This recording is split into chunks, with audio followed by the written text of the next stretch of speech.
All right, man, here we go. Another question from the community. Straight in, yes. This is from Nathaniel W., who wrote in, says, "Hey guys, I have a question that I hope you haven't covered in another podcast, but I'm working my way through on my daily commute." So, hey, very cool, Nathaniel. By the way, I don't think we've hit this question before.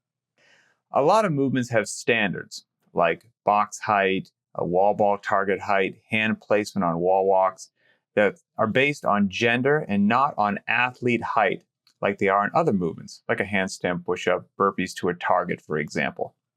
This year in the Open, wall walks had hand placement specified for guys and girls. As a 6'2" athlete, I was fine with the line. However, some of the shorter guys are having to place their hands far in front of their heads at the start of each movement, more like a Superman than a plank. When I'm coaching, I assume you're coaching classes, when I'm coaching, my goal is to hit the points of performance, like having an athlete use a box height that starts them at an end range of motion, hip crease below the knee on a box step over, but shorter guys and taller girls gravitate toward the gender standards that aren't appropriate for their height. I have a 5'4" guy working a taller box and a taller wall ball target than I do having a 6'1" girl. Is this something we do because we've always done it this way? Is it for simplicity? Is it another reason? And is it something that maybe we should change? An excellent question. I think we have talked about this maybe in a less direct manner when we talk about, competition versus training. I think this kind of runs in that general theme. Yeah, I love the question. Yeah, me too. And I think there's a lot of meat on the bone there. And I'm going to give a glib answer to start, although I don't mean to be glib. I can't wait. My glib answer is that there is no we in this situation. And what I mean by that is that one of the beauties of CrossFit is that it can be so personalized and so adapted to whatever group that you happen to have in front of you that there are many different expressions of it. Now, it's all couched kind of within the greater CrossFit culture that tends to have certain norms, like any culture does, and that ends up being a bit of a shorthand for the way that most people approach things. But that doesn't mean that the buck stops there and that's the only way to do things. And so I think at its heart, I totally agree. It's like, hey, man, just because something has become an adopted shorthand doesn't mean that you shouldn't take a look at it every once in a while and say, hey, is this serving the people that I need it to serve as good as it could be? That's yes the or question. No? Exactly. And so if you kind of dig into that a little bit deeper, and I'm pontificating a little bit here, you think about how things become norms. Well, a lot of times it's because it's A, been done in the past that way, or B, it sets some sort of ease of execution in motion. And I think that's what you see for a lot of these standards. It's a lot easier to say, okay, we have a standard that's general and it's just there because that is something that doesn't take a lot of time for us to set up every single time we want to do wall ball, for example. I don't need to measure every individual. I don't have to come in and adjust the targets every single time. It's just a basic thing that we can just execute and focus our attention on other things.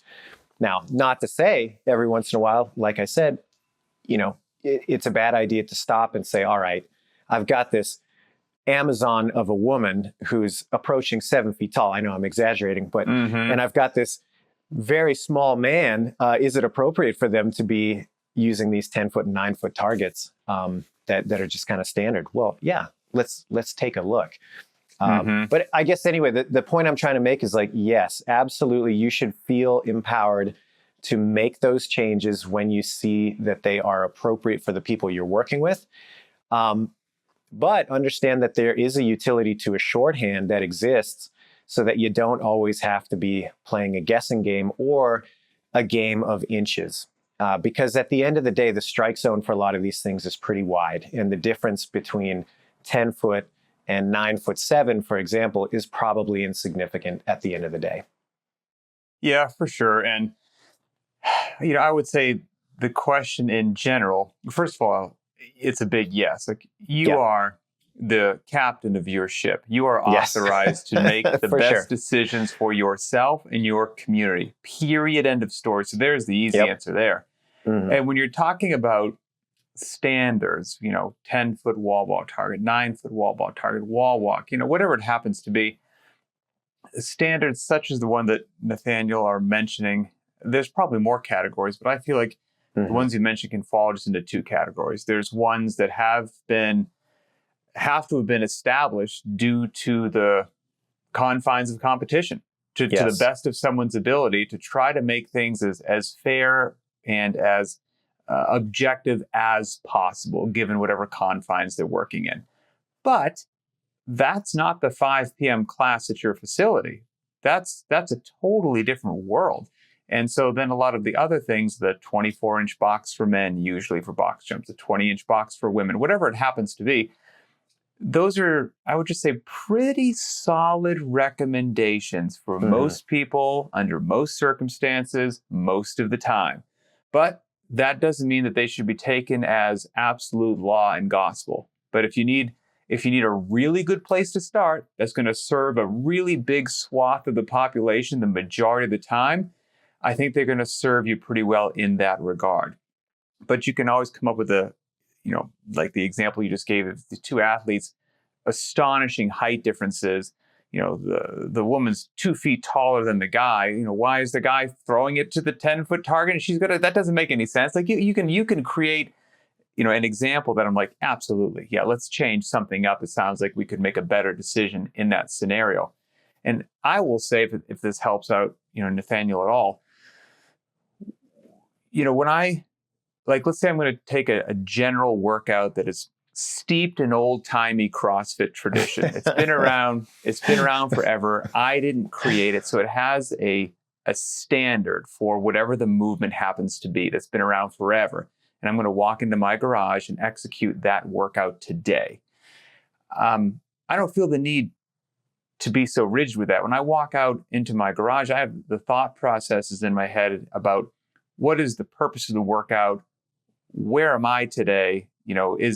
Is how where I am in my fitness journey, my capabilities, my limitations, my whatever, then contrasted with whatever the written workout is. Do those align beautifully? If they do, fantastic. If they don't in any way, shape, or form, something is too much, too little, too whatever, I don't put a lot of stock into, and this is not meant to be glib, maybe a better way I can say that is, when I walk out into my garage, I don't care how something has been done in CrossFit for years. I don't care. Sure. I don't care what took place in the Open. I don't care what took place at the games. None of those things are even a blip on my radar.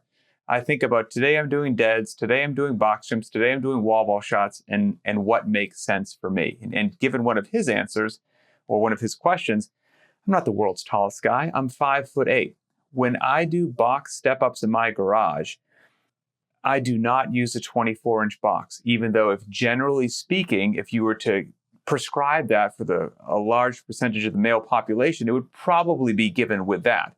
But it's just too darn tall for me. A 20-inch box for my box step-ups, dumbbell box step-ups, is perfect. When my upper leg is on that box, my hip crease is just below the top of my knee, but not astonishingly so. And when I use a taller box, like a 24-inch box, I can do a box step-up on there. But what I've learned the hard way is, since it is just a bit too darn high, instead of what I think the intent and purpose of the box step-up should be to help develop that single leg, driving through the heel, like a one-legged squat, sort of a movement, so to speak, for that upper leg. Well, since it's so darn high, what I kind of wind up doing is really extra pushing off with my lower leg on the floor, making it this weird explosive calf raise because I can't quite get up there with my upper leg. Well, that's not the point of the movement. Even though the box height might be that, I would much rather use a 20-inch box and really develop some good leg drive and strength on that upper box, instead of saying, well, I've got to do it at the prescribed height because that's what the guys are supposed to do. So hopefully that, and I use that kind of general mindset on every movement, every workout, every loading, everything. Yeah, absolutely. I think that's a big agreement from both of us, is you should definitely take a look at what the movement is supposed to be serving and then do your best to try to adapt to that. And, I think if there's a rule of thumb here, it's that playing and catering to the strengths and weaknesses of the individual is always a good idea when you're talking about a group setting. You're always going to have people that are stronger, weaker, more skilled, less skilled, more experienced, less experienced. And you're going to have to meet them where they are, and sometimes meeting them where they are is, yep, this is going to be a harder movement for you, but we're not going to change it necessarily. It's just something that you're going to have a little bit of a harder time getting through. That's okay. But when it does start to fundamentally change the execution of it, like you're talking about, it's no longer serving the original intent. That's when it's time to look and say, okay, can we make this get closer to what was actually meant by this movement? So I think that's a really important one to highlight. So we talked about this kind of shorthand, or at least I did. I think that's where a lot of things kind of fall. I don't think there's anything wrong with that, unless it's totally left unexamined and we fall into this place where you don't look at it and it's not serving. That's when it's a problem. And then the second thing I would say is replication is something you have to think about if you're going to get too far down the road of tinkering with every movement every time that you do it. So part of the thing that's going to be really important if you're interested in whether or not your program works is the results. Can I track the results and objectively look at them over time and say, yes, I'm moving in the right direction, or no, I'm not? That's increasingly difficult to do if every time you do a movement, there's a certain tweak to the execution of it. So, for example, we take your box step up movement, and on day one, you did it at 20 inches. And then a couple weeks later, you did the same workout at 22 inches. And then a couple weeks later, you did the workout again at 25 inches. And then you circled back and did it at 21 inches, et cetera, et cetera, et cetera.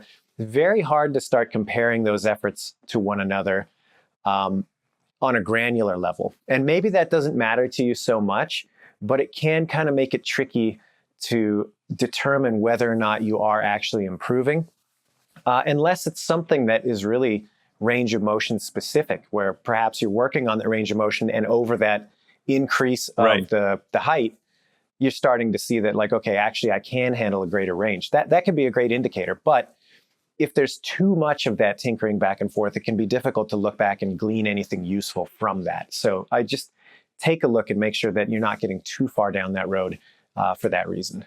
And I would recommend using the notes section on btwb, under the workout. Sure. I do that all the time. For example, there's a workout I'm going to do today that the prescribed final movement is, I think it's 35 push press at 135. That's a no from me, dog. I'm not going to go ahead and overhead's not my friend. I'm not going to do this. Because you're doing it at 185, right? That's right. Yeah, exactly. Yeah. Strict press instead of push right. press. Yeah. That doesn't feel good to me, even though it's the quote unquote prescribed workout. Overhead makes me feel like my neck is I'm going to be in a brace the next day because I've done dumb things to myself with motorcycles and other things. So I'm going to press in a different direction today. There are muscle-ups in the workout, so I'm not going to do dips. So I think what I'm going to do at the end is I'll probably get in some bench press, some dumbbell bench press. But whatever pressing I happen to get in, I'll preserve the stimulus, the pressing to the best of my ability. I understand that push press has hip drive and the push press is overhead, and the bench press has no hip drive and is in a different direction. I get it. I'm going to be just fine. Fitness is going to be achieved. And I'm going to write down there in the notes what I did. So the next time this workout comes up, I have that reference as to, oh, right, I did this last time. And that way, like you're saying, it's not a just total dart that I throw at the wall every time. I can't quite remember what it is. I'll also say, as somebody that's been doing CrossFit for a long time, if hopefully it feels other people, if it makes other people feel authorized to do these things, I couldn't tell you the last time I did a wall ball to a 10-foot target. I mean, that just getting back to my terrible neck, I do them to 9 feet all the time. And I don't know what it is, that difference of 1 foot with regards to the angle I have to crank my neck back to look up at the target. It seems like it shouldn't matter at all, but I've done CrossFit enough that at 10 feet, I'm just moving my head all that afterwards, like, oh, that does not feel good. And at 9 feet, I hate wall balls just the normal amount that anybody would hate wall balls. It's not because they're like literally hurting my neck. So I do wall balls at 9 feet. That's what my Karen looks like. That's what my whatever looks like. And it's measurable, observable, and repeatable, because for me, it's always at 9 feet. Like I said, if it was at 9 feet one time, 7 feet the next, then then it's like, okay, yeah, I'm still getting fit, right? I'm going below parallel. I'm huffing and puffing. Like there's good stuff happening, but I can't quite tell you how this compares to how I did 6 months ago because it's different every time. So yeah, just kind of keep all that in the back of your head because it's very much true. Yeah, definitely. Yeah, I guess those were my two big thoughts. Make sure that you do have the license to take a look under the hood, and then make sure that you're doing something that's easily replicable later on down the road, so you can compare apples to apples. Or you use that as a progression tool to say, I think the easy example would be like squatting, right? Can't squat below parallel. Slowly over time, I start trying to increase that depth until I am. And then once I'm there, I try to maintain that, and there's no further change really. So anyway, those are the big points that I wanted to sometimes whether you should or shouldn't change something just because it's written down, right, and has that power as to the prescribed or whatever. I think sometimes if we throw maybe what's a crazy example to CrossFitters out there, it's suddenly really obvious that one thing might not fit everyone, right? It's like, okay, maybe it's the height. Should I change the box height? I'm not sure. Should I change the wall ball height? I'm not sure. But what you're doing, you're having those conversations in your head because you're looking at that athlete, you're assessing where they are, and then you're thinking that, I think I can make a better decision, but I feel this odd compulsion not to do it because of some historical precedent that's been set. Whereas if you had a class of 30 people ahead of you and you said, great news, everybody, today it's a 10K run. It's going to be fantastic.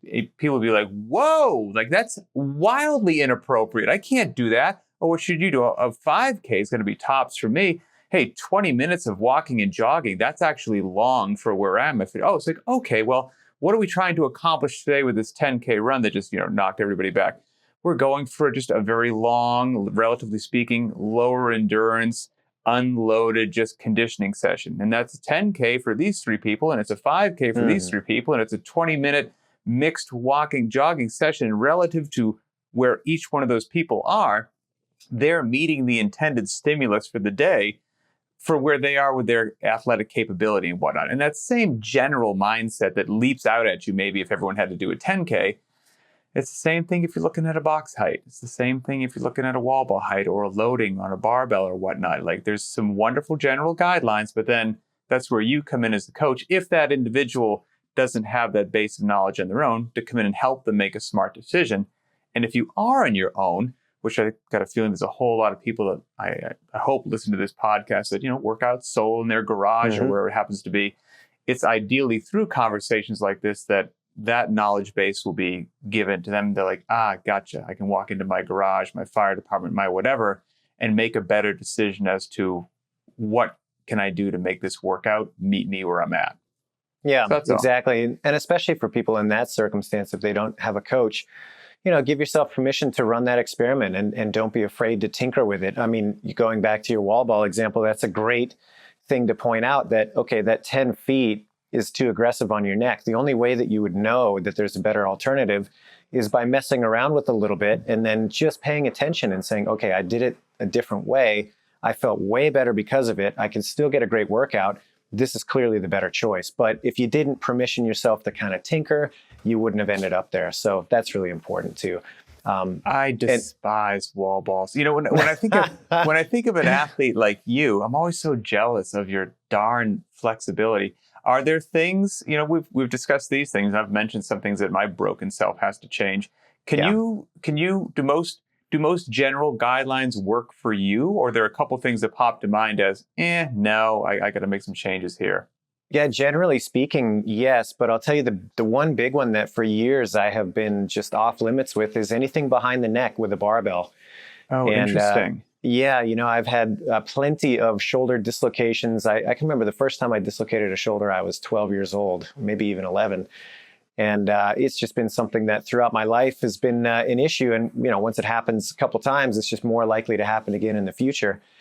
Anyway, and, obviously when I'm healthy and fit, it's really helpful for my shoulder health as well. But the one thing that almost without fail will aggravate it or straight up just cause me to, lose my position, so to speak, will be behind the head work. So I just don't do it at all. I don't mess with it. With anything other than a PVC, I'll warm up with it. I'll practice position with it, but I'm never going to push the envelope there. And up to and including, I did a drop-in not too long ago at an affiliate. Isabel was on the menu, so 30 snatches for time, great workout, very classic. And they had a bunch of Bergener warm-up in there and a lot of, snatch balance work, things of that nature. And that was a great opportunity for me to put the ego aside and say, hey, this is a PVC pipe exercise for me, despite the fact that there's a bunch of people around me loading this up, challenging themselves in that way. That's not for me. I have to put that aside and focus on where the challenge is, which is, okay, once we get the bar in front of the body, that's where I can start to push it. So it's just a recognition of that over time. Very cool. Yeah, that's. I think that wraps up my thoughts. So I don't know if you have anything that any more stones you want to turn. I do. One last thing that always I think should be part of these types of conversations, which is that, hey, competition is great. I think it can be fun. There's a lot of healthy things that can come about with engaging with a competition. But a lot of the times competition is understandably written in a way that is shorthand, like we talked about, because there has to be a way that it can be implemented across the board. That does not mean that it is a superior way to train or even the best way to approach a movement. It just means that it is one easy way to implement it across a body of athletes so that everybody can be compared to one another.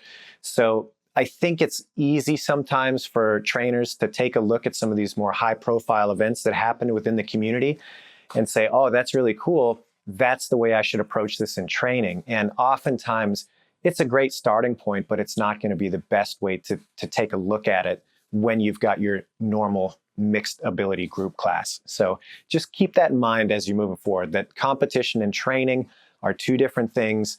And the way something shows up in competition doesn't necessarily mean it's the best approach in training. Always good to remember that. Love it. Well, Nathaniel, hopefully we answered your question for you. Absolutely love the questions from the community. We say this all the time, that this is everybody else's show. This is not my show or Adrian's show. It's our pleasure and honor to try to answer whatever's on your mind. So please keep the questions coming. And you can do that by going to the btwb YouTube channel, find this show, down in the comments, post your thoughts on this show, on this topic, or something you'd like discussed in the future. Go to the Instagram channel, post a comment there when this gets posted, and we read all those different mediums and try to put everything together and sift through them for future shows. As we always say, if you want to help support the broadcast, go to the show notes, check out the VNR cycles, all kinds of cool stuff to help you get your first pull-up, handstand walk, push-up. There's some barbell stuff. There's some great on-ramp programs for dumbbell and bodyweight. So check them out. A lot of good content there. Once again, for Adrian Bosman, I'm Pat Sherwood, and we will see you next time.